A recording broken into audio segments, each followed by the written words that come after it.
قدیم زمانے میں ایک ریاست پر ایک بادشاہ حکومت کرتا تھا۔ وہ ایک نیک دل اور اچھا انسان تھا، لیکن زیادہ عقل مند نہیں تھا۔ اسی لیے وہ ہمیشہ ذہین اور سمجھدار لوگوں کی تلاش میں رہتا تھا تاکہ اس کی رعایا خوشحال ہو اور اس کا ملک ترقی کر کے دشمنوں پر غالب آ سکے۔ مگر دربار میں موجود لوگ اسے زیادہ کارآمد محسوس نہیں ہوتے تھے۔ وہ صرف مشورے دیتے اور اس کے بدلے تنخواہیں لیتے تھے، لیکن ان کی باتوں میں وہ اثر نہیں تھا جو بادشاہ چاہتا تھا۔ یہی سوچ اسے اکثر بے چین رکھتی تھی۔ ایک دن اس پریشانی سے نجات حاصل کرنے کے لیے بادشاہ نے درباریوں کے ساتھ جنگل کی سیر کا ارادہ کیا، شاید قدرت اسے کسی جواب تک پہنچا دے۔ وہ جنگل پہنچے اور خوب سیر و تفریح کے بعد واپسی کا سفر شروع کیا۔ راستے میں ان کی نظر ایک عجیب منظر پر پڑی۔ ایک شخص ایک بڑے درخت کے نیچے بیٹھا خود سے باتیں کر رہا تھا۔ دور سے وہ پاگل اور عجیب معلوم ہوتا تھا۔ بادشاہ رک گیا اور سوچنے لگا کہ تو یہ شخص پاگل ہے یا پھر غیر معمولی ذہانت کا مالک ہے۔ تجسس میں آ کر بادشاہ اس کے قریب گیا اور اس سے بات چیت شروع کی۔ وہ شخص بظاہر پاگل لگتا تھا، لیکن اس کی باتوں میں ایک عجیب کشش تھی۔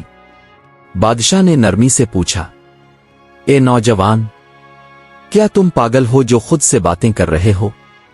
اس شخص نے مسکرا کر جواب دیا، پاگل تم ہو اور تمہاری رعایا بھی، میں تو بالکل ٹھیک ہوں۔ میں تو صرف یہ چاہتا ہوں کہ اس جنگل کو کاٹ کر یہاں شاندار محلات بنائے جائیں اور ان کا بادشاہ میں خود بنوں۔ اس کی بات میں عجیب اعتماد تھا۔ بادشاہ اور درباری حیران رہ گئے۔ بادشاہ نے درباریوں سے مشورہ کیا تو ان کے دلوں میں چھپا حسد جاگ اٹھا۔ وہ آپس میں سرگوشیاں کرنے لگے کہ اگر یہ شخص قریب ہو گیا تو ہماری اہمیت کم ہو جائے گی۔ آخرکار انہوں نے مشورہ دیا کہ اسے محل لے جایا جائے۔ بادشاہ نے بات مان لی اور اسے ساتھ لے گیا۔ راستے میں اس شخص نے بھاگنے کی کوشش کی، مگر اسے دوبارہ پکڑ لیا گیا۔ جب وہ محل پہنچے تو وہاں لوگوں کی بھیڑ تھی جو خوشی منا رہی تھی۔ معلوم ہوا کہ جس راستے سے بادشاہ جنگل گیا تھا وہاں دشمن کی فوج گھات لگائے بیٹھی تھی۔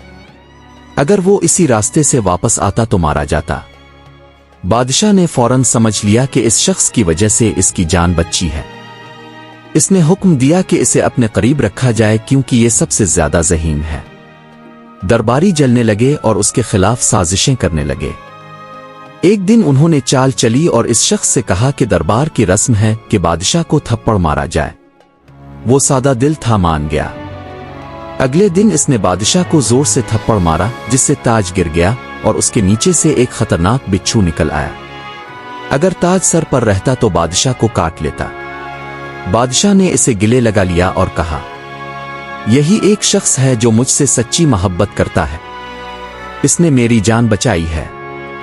اس کے لیے شاندار دعوت کا اہتمام کیا گیا اور اسے ایک خوبصورت محل انعام میں دیا گیا۔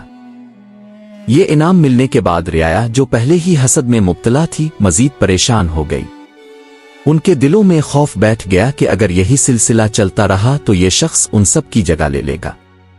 چنانچہ وہ آپس میں سرگوشیاں کرنے لگے، یہ آدمی تو بہت تیزی سے آگے بڑھ رہا ہے، کچھ نہ کچھ کرنا ہوگا ورنہ ہماری عزت اور رتبہ ختم ہو جائے گا۔ دوسری طرف وہ سادہ دل شخص دل ہی دل میں سوچ رہا تھا کہ یہ لوگ کتنے مخلص اور خیر خواہ ہیں۔ اسی خوشی میں اس نے فیصلہ کر لیا کہ اب وہ انہی کی بات مانے گا۔ اگلے دن وہ لوگ دوبارہ اس کے پاس آئے اور نرمی سے کہا، کل والی ترکیب کیسی لگی؟ اگر تم بادشاہ کو تھپڑ نہ مارتے تو شاید تمہیں سزا مل جاتی۔ وہ خوش ہو کر بولا، تم لوگ واقعی بہت اچھے ہو، تمہاری وجہ سے میری قسمت بدل گئی۔ انہوں نے موقع دیکھ کر نئی چال چلی اور کہا، کل جب بادشاہ تخت پر بیٹھنے لگے تو تم اس کی کرسی پیچھے سے کھینچ لینا، تمہیں آدھی بادشاہت مل جائے گی۔ وہ سادہ لو فوراً مان گیا۔ اگلے دن جب بادشاہ بیٹھنے لگا تو اس نے کرسی کھینچ لی، مگر بادشاہ سنبھل گیا۔ جب اس نے کرسی دیکھی تو معلوم ہوا کہ اس کا ایک پاؤں پہلے ہی ٹوٹا ہوا تھا۔